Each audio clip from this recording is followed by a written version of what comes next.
Combat spirituel. Le combat spirituel est une lutte engagée entre le chrétien et l'adversaire, le diable.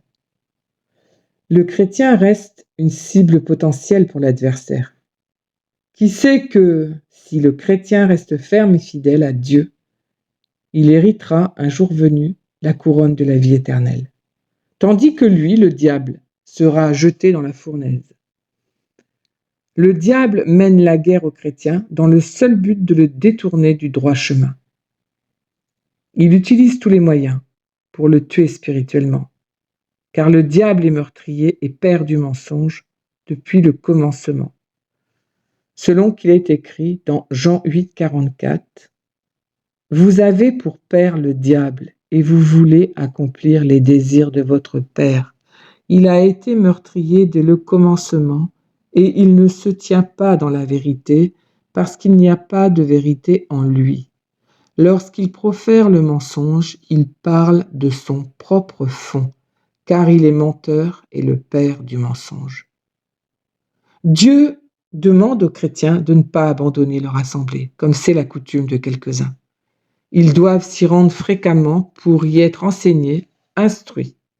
C'est à l'assemblée que toutes les explications sont données concernant l'utilisation des armes spirituelles. C'est ce qu'on appelle exhortation ou évangélisation. Selon qu'il est écrit dans Hébreux 10, 25, « N'abandonnons pas notre assemblée comme c'est la coutume de quelques-uns, mais exhortons-nous réciproquement, et cela d'autant plus que vous voyez s'approcher le jour. » Le chrétien ne doit se tromper ni d'armes, ni d'adversaires, ni de combat. Il ne doit par conséquent pas être pris au dépourvu non plus. Au contraire, il doit se tenir prêt pour le combat. Au reste, fortifiez-vous dans le Seigneur et par sa force toute puissante. Revêtez-vous de toutes les armes de Dieu, afin de pouvoir tenir ferme entre les ruses du diable. Car nous n'avons pas à lutter contre la chair et le sang, mais contre les dominations, contre les autorités, contre les princes de ce monde de ténèbres, contre les esprits méchants dans les lieux célestes. Éphésiens 6, 10, 12. Quelles sont les armes de Dieu? C'est pourquoi prenez toutes les armes de Dieu, afin de pouvoir résister dans le mauvais jour et tenir ferme après avoir tout surmonté. Tenez donc ferme. Ayez à vos reins la vérité pour ceinture. Revêtez la cuirasse de la justice. Mettez pour chaussure à vos pieds le zèle que donne l'évangile de paix. Prenez par-dessus tout le bouclier de la foi, avec lequel vous pourrez éteindre tous les traits enflammés du malin. Prenez aussi le casque du salut et l'épée de l'esprit, qui est la parole de Dieu. Faites en tout temps, par l'esprit, toutes sortes de prières et de supplications. Veillez à cela avec une entière persévérance et priez pour tous les saints. Éphésiens 6, 13, 18.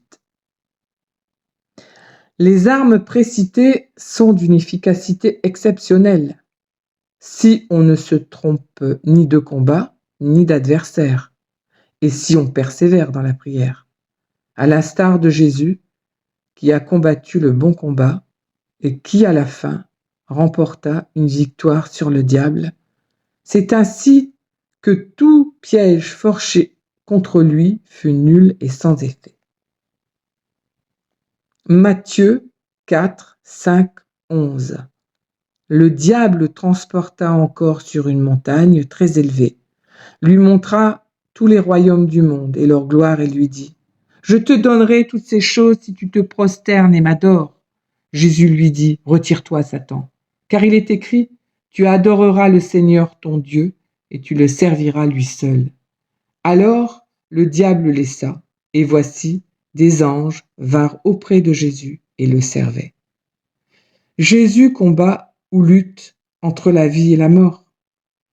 Après être sorti Il alla selon sa coutume à la montagne des Oliviers. Ses disciples le suivirent. Lorsqu'il fut arrivé dans ce lieu, il leur dit: Priez afin que vous ne tombiez pas en tentation. Puis il s'éloigna d'eux à la distance d'environ un jet de pierre.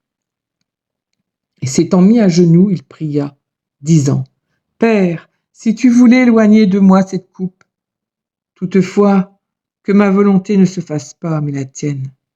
Alors un ange lui apparut du ciel pour le fortifier. Étant en agonie, il priait plus instamment, et sa sueur devint comme des grumeaux de sang qui tombaient à terre. Luc 22, 39, 44.